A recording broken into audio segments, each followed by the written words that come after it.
രാവിലെ ചെണ്ടുമല്ലിത്തോട്ടത്തിൽ ചെന്നപ്പോൾ ചിത്രശലഭങ്ങൾ നീങ്ങി നടക്കുന്നു. ഓരോ ശലഭവും ഒരു പൂവിൽ നിന്ന് മറ്റൊരു പൂവിലേക്ക് തേൻ കുടിക്കാനായി പറന്നു നടക്കുന്നു. കുന്നുകര സഹകരണ ബാങ്കിൻ്റെതാണ് ഈ ചെണ്ടുമല്ലിത്തോട്ടം. ഇന്ന് അത്തമല്ലേ? ഓരോ മലയാളിയുടെയും വീട്ടുമുറ്റത്ത് പൂക്കളം തീരണമെങ്കിൽ തോവാളയിലെ പൂന്തോട്ടങ്ങളിൽ പൂവിരിയണം പോലും.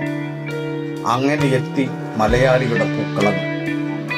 വഴിവക്കിലും തൊടിയിലും വിരിഞ്ഞു നിന്നിരുന്ന തുമ്പപ്പൂവും കാക്കപ്പൂവും ആറുമാസിയുമെല്ലാം ചേമ്പിലെ കുമ്പിളിലാക്കി പ്രഭാതത്തിൽ വീട്ടുമുറ്റത്ത് പൂക്കളം തീർത്തിരുന്ന പഴയ കാലം ഓർമ്മയായി. കുന്നുകര സഹകരണ ബാങ്ക് വർഷങ്ങളായി ഇതുപോലെ പൂക്കൃഷി ചെയ്യാറുണ്ട്.